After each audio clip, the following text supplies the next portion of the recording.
All right. So I am doing this video, this kind of idea that I have.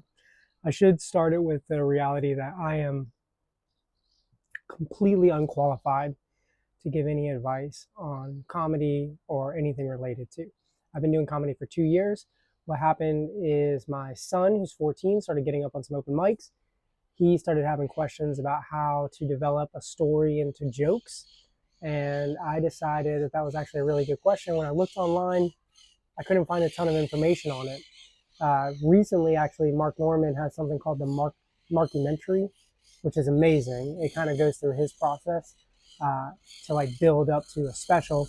I'm more just talking about one joke, essentially for a 14-year-old to try to understand. Hopefully, it's helpful.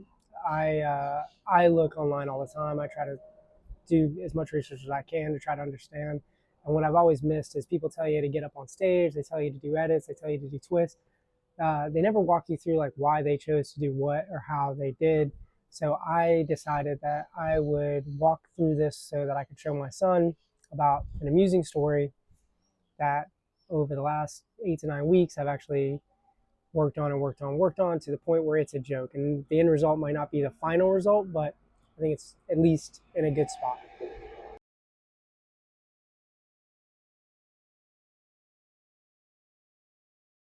Um, I've been struggling with like being a good parent. Like, am I a good parent? And I get that my son just did comedy, so there's at least one strike against me. But like, I was talking to my parents last week, and I found out that when I was 6 years old, they sent me on an airplane by myself from Florida to Boston, which is insane, right? Like, that is a crazy thing to do.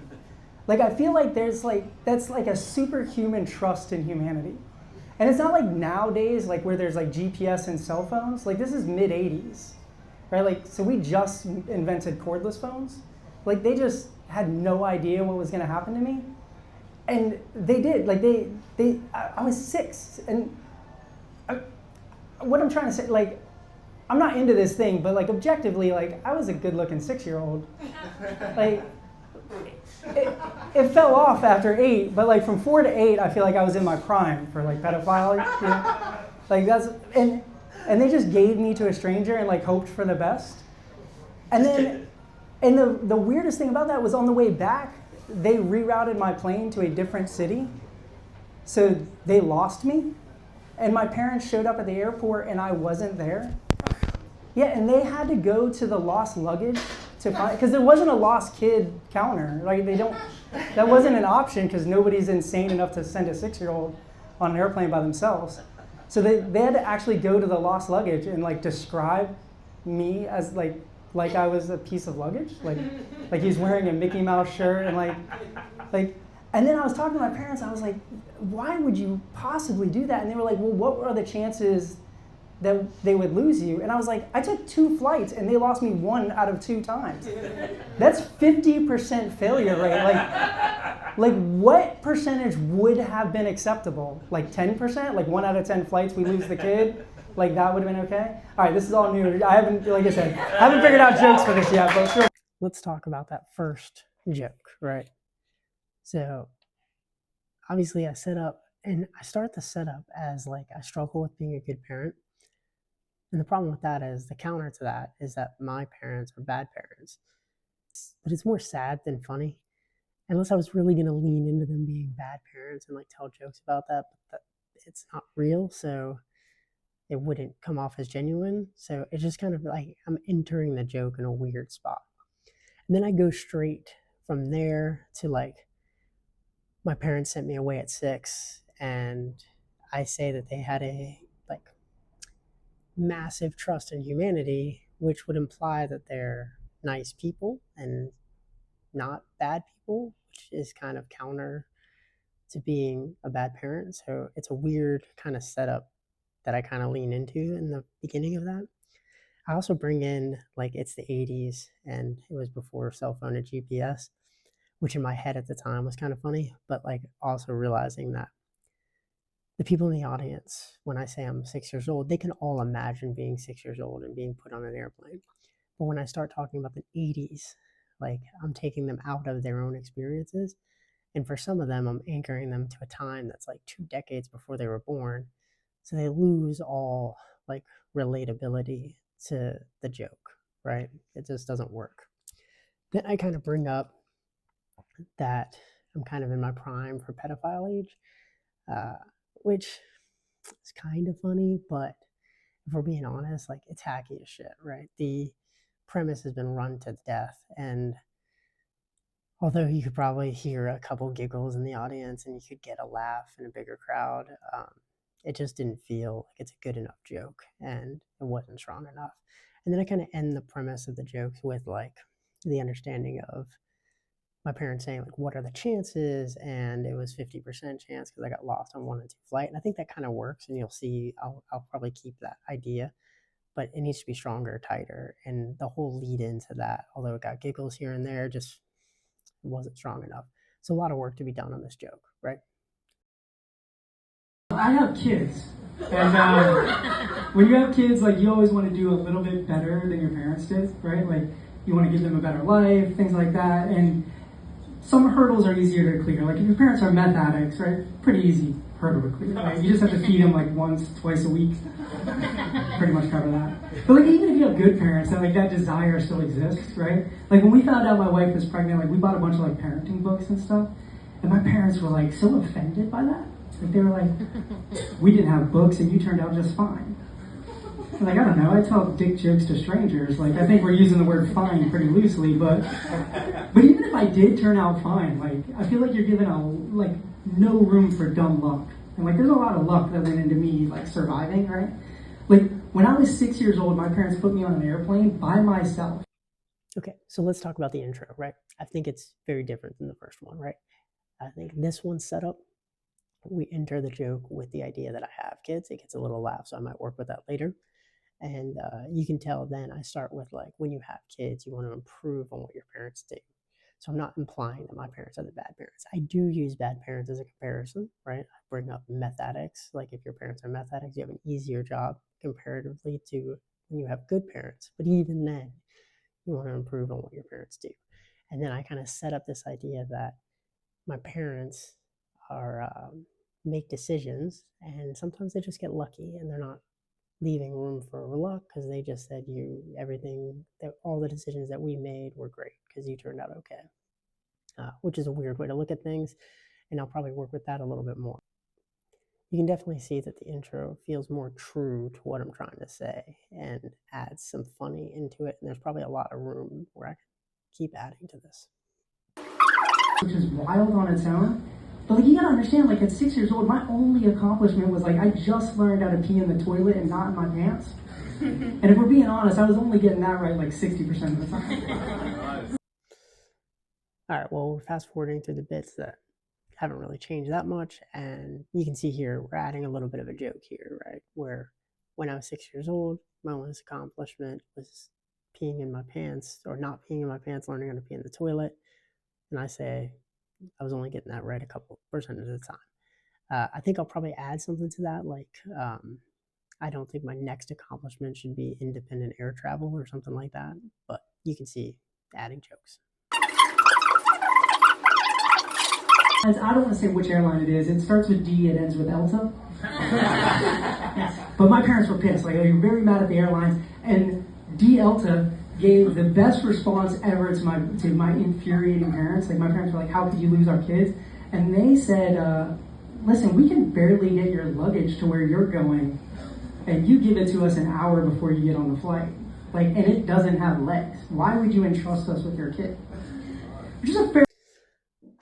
Okay, so you can see again, adding a little bit of jokes. The D Elta thing gets a laugh, probably keep that. And trying to set up this premise of like the difference between luggage and the kids. It's a little too long-winded. It doesn't really have any pop in it. Nobody's laughing that much, so definitely probably scratch this and rewrite it. But it's an attempt, which is all we're trying to do.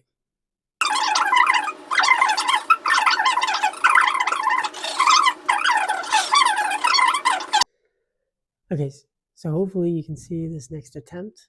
We're trying to massage it a bit. Completely different intro, peppered in a couple jokes here and there, tried a newer premise at the end.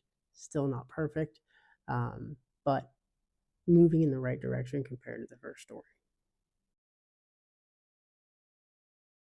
So I have kids, and when I tell people that, sometimes people are very surprised. But I promise you, nobody was more surprised than me. Like I thought for sure, I thought condoms were 99% effective. You heard that too, right? Yeah. Apparently, you have to use them for that to be true. So I told you I was going to do something with that little laugh I get when I said I have kids. And what I did with it is I set up the surprise, which is I had kids. Some people are surprised when they hear that.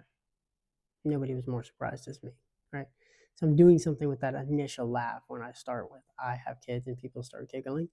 I played with that a little bit. I feel like it worked, and I kind of like that intro, and then it goes into the kids. Like when my wife was pregnant, like we bought all the books, like the parenting books, and my parents got really offended, which was a weird thing. Like my mom was like we didn't have books and you turned out fine. And I was like, sure, but you had lead paint and polio, so maybe we should like read a book. I don't know.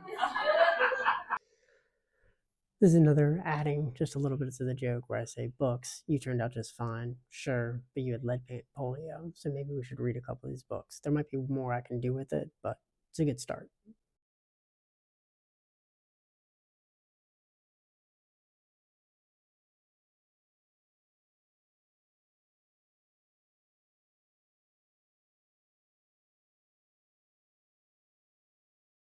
Like it's crazy to me to think my mom's making parenting decisions like the same way like some guy at a blackjack table is deciding whether to like hit on 14. Right? Like it's a wild thing to do, guys. That's my time. Thank you. So this ending I'm going to struggle with. I struggled with it for another probably 4 or 5 weeks, where the blackjack angle at the end really wasn't working. The change that I made is actually not changing the comparison to the blackjack. It's moving it in the set. And when you see the final version, you can see I move it earlier in the set. And I end with the 50% mom. It was 50%, and I think it landed way better. Let me show you a showcase set that I did where I feel like the joke, probably not perfect, but you can tell way better than the beginning. That's a problem. But now I do have kids now. A couple people look surprised by that. Nobody was more surprised than me. I thought for sure, they told me that condoms were 99% effective. But apparently you have to use the condom for that to be true. It gets way closer to 0% if you don't use the condom. So you get kids, but when I have kids, you always want to do a little bit better than your parents. You want to improve, make your kids have a better life, right? Like some people have it easier than others. Like if your parents are crackheads, you just have to feed your kids once, twice a month and you're doing good. But even if you have good parents, you want to do a good job. You want to do a little better. And I remember when I found out my wife was pregnant, we bought all the books, like all the parenting books. And my parents came over and they were oddly offended. Like my mom said, she was like, we didn't have books and you turned out just fine. And I was like, sure, but you had lead paint and polio, so maybe we crack a couple of these books open. Right? Also, I do find it like a weird way to evaluate your parenting skill by just being like, oh, you turned out okay, so all my decisions were good. And, like, I know that's not true, because I have gotten drunk and got behind a wheel of a vehicle. It does not matter how often that turns out okay. They will not let you drive the school bus anymore.